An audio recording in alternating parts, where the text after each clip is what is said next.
Meantime, Fox 4's Sean Rabb has been bringing us stories of North Texans anxious over not receiving SNAP benefits. And tonight, he shows us how stopping SNAP payments is also bringing pain to the grocery industry, especially small businesses. Sean.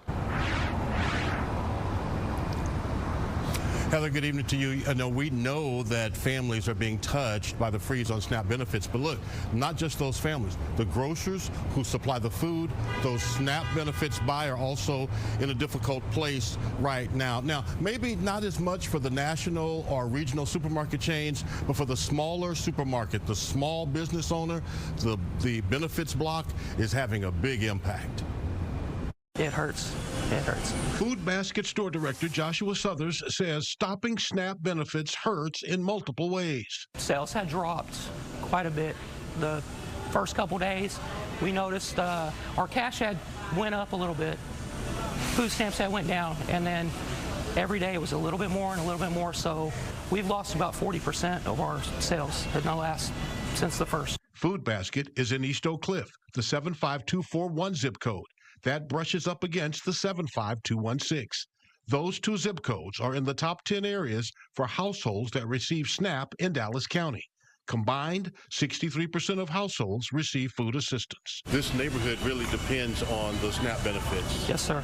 And it's hurting your business tremendously. It's a ripple effect. So I can't afford to pay people just to stand here when you have just a few people shopping.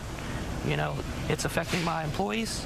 It's affecting the business. It's affecting a lot of stuff. The food insecurity has forced Southers to do something he hasn't done since the store opened: hire security. We have security guards now when we didn't have to before because we've had threats of possible looting,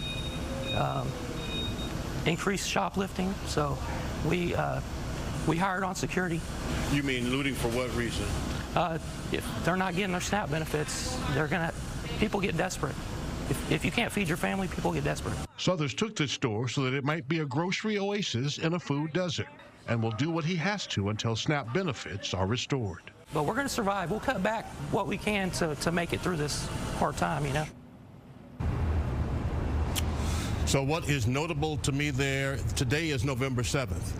Since the first, a 40% drop in sales at one grocery store, just one store. That says to me that there are many people who have no money to buy food essentials during this time, and that is a troubling thing. And for folks who receive SNAP benefits, the first week of the month is usually a time of less stress, Heather, because their debit cards have been loaded up. They're able to go to the store and, you know what, make purchases. And so normally this time of the month, there's less stress in those households, but not this month. Yeah, and it makes you wonder what's going to happen as the month goes on.